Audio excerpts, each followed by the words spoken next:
Olá galera, vamos estudar um pouquinho de história? Eu sou o professor Macari e vamos estudar hoje sobre a Primeira Guerra Mundial, 1914-1918. Para entendermos bem sobre a Primeira Guerra Mundial, nós temos que entender um pouquinho dos antecedentes dentro das causas gerais da Primeira Guerra Mundial. Eu quero destacar aqui a unificação da Alemanha e da Itália, que ocorreu no final do século XIX, em 1871. Por que essa parte é importante? Muito bem, na corrida da partilha neocolonialista, o que é isso? Grandes nações tradicionais, imperialistas, precisavam de ter matéria-prima barata, em abundância, mão de obra mais barata e também precisavam de consumidores. Para que isso? Para poder, então, manter ali a segunda fase, principalmente, da Revolução Industrial. Para isso, eles passaram a explorar continentes como a África e a Ásia. E nessa conjuntura, Japão, Estados Unidos e muitos países da Europa fizeram essa partilha para poder fazer essa exploração. No entanto, pelo fato de a Alemanha e a Itália ainda serem nações recentemente unificadas, né? Então eles não consideraram a altura para tal. O que fizeram então? Rejeitaram de certa forma, né, principalmente a Alemanha. Isso aí criou, sem dúvida nenhuma, uns sentimentos nacionalistas, revanchistas quanto à Alemanha e também na Itália, né? E questionamentos. Por que não? Se elas já eram nações já fortalecidas e também poderiam participar desse processo da Revolução Industrial. Então, essa questão foi muito relevante porque acabou favorecendo o quê? A eclosão da Primeira Guerra Mundial. Ainda dentro das causas gerais, vamos analisar um pouquinho a questão da Inglaterra neste cenário. A Inglaterra questionava muito a Alemanha quanto ao plano que ela tinha de uma construção de uma estrada de ferro a partir de Berlim, capital da Alemanha, até Bagdá, onde são territórios ali do Império Turco-Otomano. Esta construção dava-se claramente a impressão que o Império Turco-Otomano e a Alemanha estavam muito próximos, o que não era bom para a Inglaterra. Por quê? Porque, de certa forma, aquela estrada de ferro favorecia regionalmente, sem dúvida nenhuma, a Alemanha nas questões industriais e, sem dúvida nenhuma, no caso de um conflito, ela também seria favorecida. O Império Russo também não concordava com essa ideia, era contrária a essa construção, porque simplesmente para o Império Russo ter acesso ao Mar Mediterrâneo, ela teria que passar obrigatoriamente por ter uma passagem naval ali pelo Mar Negro. Com a construção dessa estrada de ferro, a Alemanha, num caso de conflito, poderia simplesmente bloquear essa passagem, o que prejudicaria muito o Império Russo. Ainda dentro dos antecedentes da Primeira Guerra Mundial, nós vamos analisar também a França neste cenário, porque ela mantinha um sentimento de revanche que já era um tanto antigo. Desde a derrota que ela sofreu para a Alemanha, lá na unificação, na Guerra Franco-Prussiana, ela teve que ceder ali territórios para a Alemanha, muito importantes como Alsácia e Lorena. Isso aí criou um certo revanchismo entre essas duas nações. O Império Russo também aliado a alguns movimentos nacionalistas locais ali, eles queriam o domínio também da região dos Balcãs, que naquele momento estava nas mãos do Império Turco-Otomano.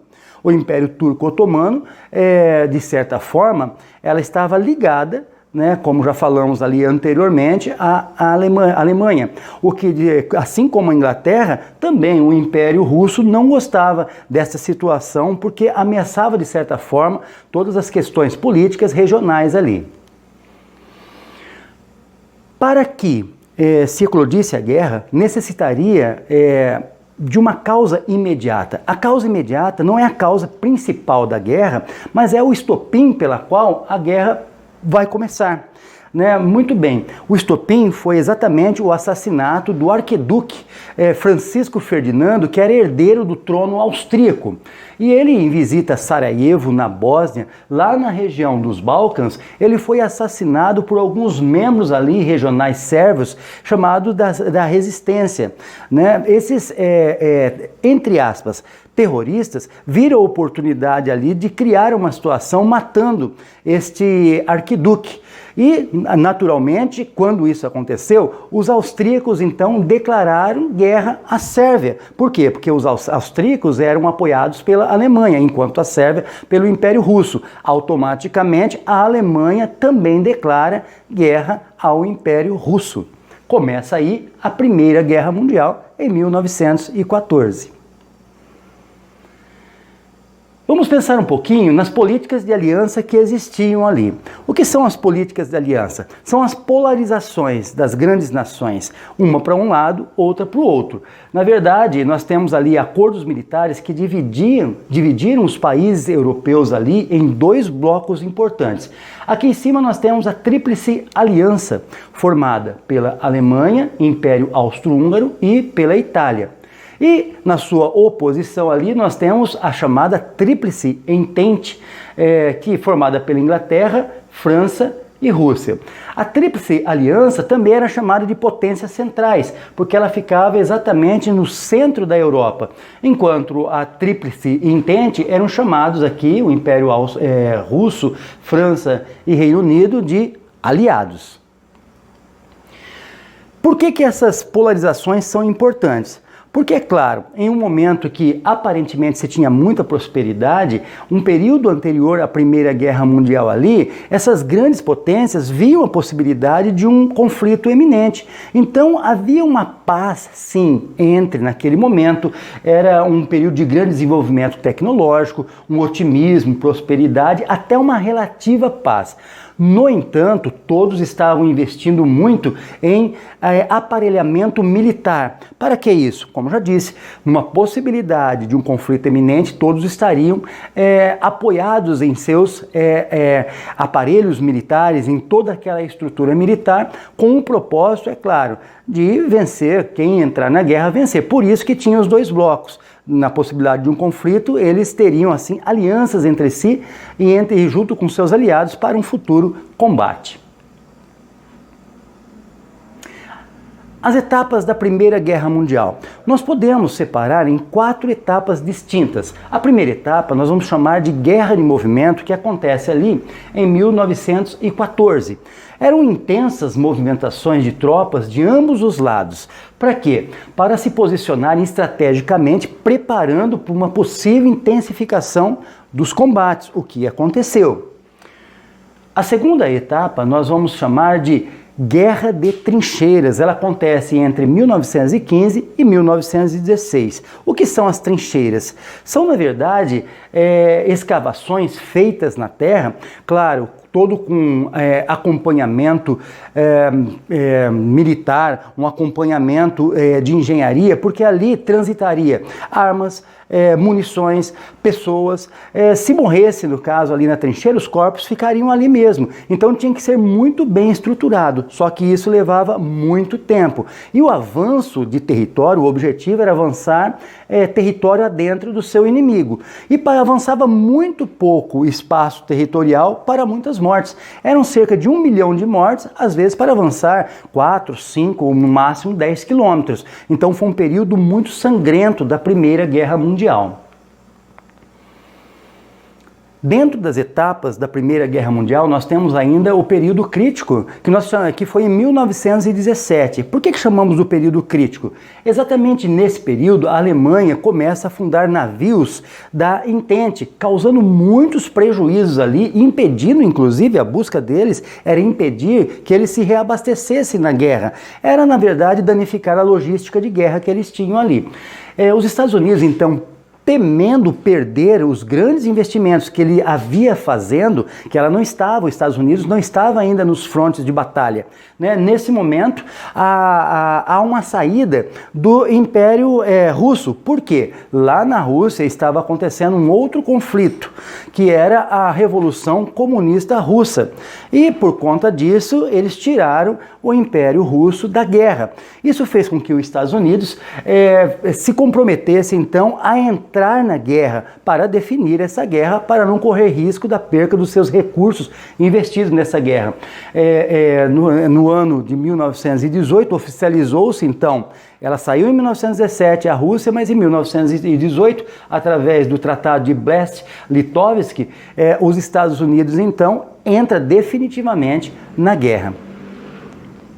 A última etapa que nós temos aqui é a vitória da Entente. Por que a vitória da Entente foi muito importante ali em 1918? Veja só, ela foi importante porque mudou totalmente o cenário da guerra. Os Estados Unidos não estavam desgastados ali de forma alguma com a guerra. Havia praticamente entrado há muito pouco tempo na guerra, enquanto os alemães estavam totalmente esgotados, né? Com a derrota alemã, no dia 11 de novembro de 1918, o governo alemão acabou assinando o armistício de Compiègne, que marcava o fim da Primeira Guerra Mundial.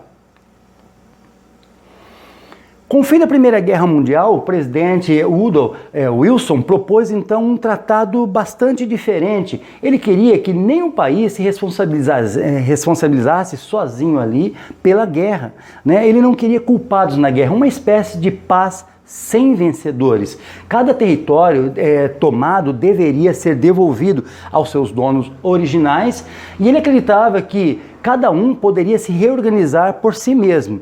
E o interessante que foi a sugestão de a criação de um organismo internacional que pudesse representar ali então as nações para solucionar problemas internacionais. Dentre os 14 pontos, esses daqui nós destacamos porque, na sequência, nós percebemos que nem todos aceitaram isso, principalmente França e a Inglaterra. Então, eles queriam sim condenar os culpados da guerra. Então, foi assinado na Sala dos Espelhos, ali na França, no Palácio de Versalhes, o famoso Tratado de Versalhes, que responsabilizava a Alemanha por toda a culpa da guerra. E por conta disso aí, impôs a esses derrotados, então, fortes restrições.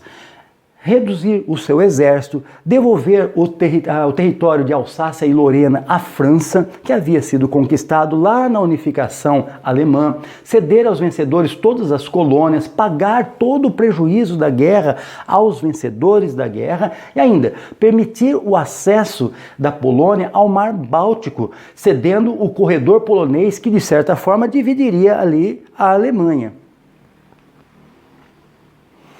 Dentro desse contexto ainda, nós vamos aqui entender a organização internacional proposta, que foi a Liga das Nações. Ela durou de 1919, depois do fim da guerra, até 1946. O que ela buscava fazer? Manter a paz e garantir a independência e integridade territorial dos estados, assegurar a proteção das minorias nacionais e também promover cooperação entre as nações. Organizar, por exemplo, o desarmamento de todas as nações, tudo isso é para tentar evitar, de certa forma, um possível novo conflito. No entanto, ela não teve tanto sucesso assim. A Liga das Nações fracassou por simplesmente defeitos da própria origem. Ela simplesmente não tinha um poder executivo muito forte, porque não tinha a participação de grandes representações mundiais, como, por exemplo, os Estados Unidos. Isso só vai acontecer mesmo depois da Segunda Guerra Mundial, aonde é formado a ONU.